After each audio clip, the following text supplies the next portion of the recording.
Hey everybody, John and Lance from Mornings on ESPN 97.5 and 92.5. Hit subscribe if you haven't yet so you get all of our content here at SportsMap HOU. Lance, Alex Bregman. The way Tucker is hitting. You got Altuve, obviously. It is so good right now. You got Chas McCormick, and he looks pretty good. You got Myers. You've got Siri now, who looks like he's got a future possibly with the team. Pedro Leon is down in the minors, and he's doing good things, and he could be brought up. You think all this talent now makes you more confident that the Astros can keep this window open without Correa? Yeah, I think it's possible. I think the additions of, to me, Jose Siri, one game he has 2 home runs. We'll see what he can do.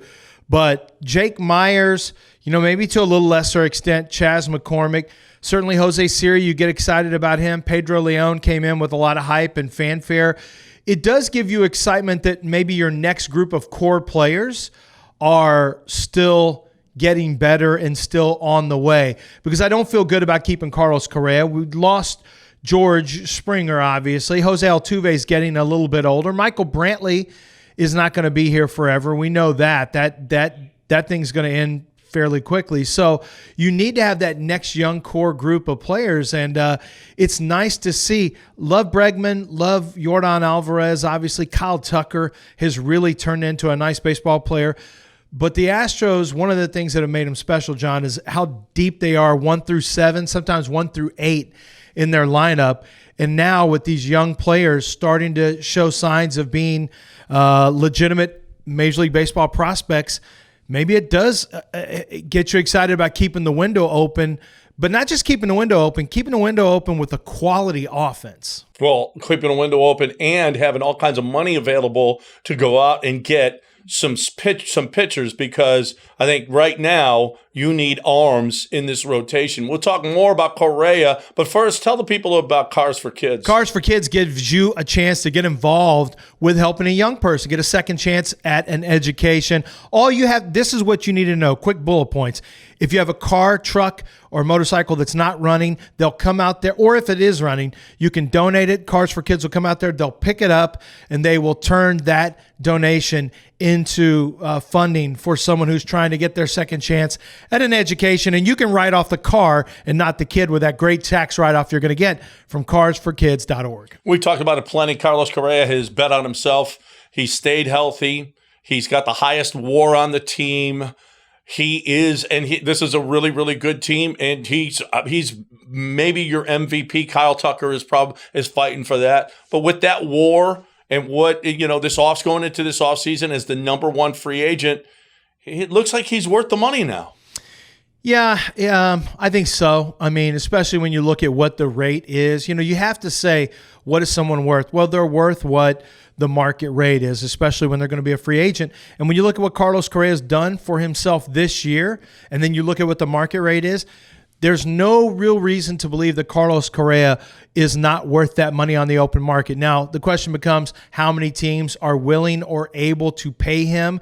Are they willing and able to go 10 years, that double-digit year thing, or is that just the Padres doing that and the Mets doing it? Is there another team willing to do that? I think that's the question, and that maybe is where the door opens for the Astros maybe a little bit, is if they're willing to get to 8 years on a deal like that for Carlos Correa. I can tell you this, if they bring Carlos Correa back on a deal that's a long-term deal, because it's going to have to be a long-term deal, this city is going to be just so excited and so happy to have him back.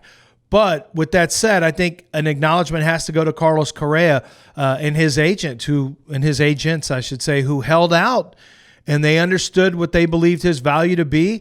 And then Carlos has stayed healthy and played like it. And here he is, and he's getting set to earn some money, and he's helping the Astros with, give him another shot at the title, John. It's just worrisome, though. How many times have we seen in every sport free agent, they're about to be free agent, have career years, staying healthy, hitting, making baskets, football, whatever it is.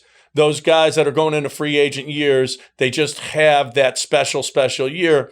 I'm not convinced that Carlos can stay healthy all the time. I'm really not. Right. It's not, he has had so many injuries. He's still got the back. He's had the ribs. He's had leg problems. He's had all kinds of problems. I just don't see the Astros paying him. And with all of these guys playing so well, these guys that are coming up in a system that isn't any good according to Baseball America, and you got all these guys that are coming up and proving that they can play at the major league level, I think he walks. I think somebody else is going to pay him, and I don't know.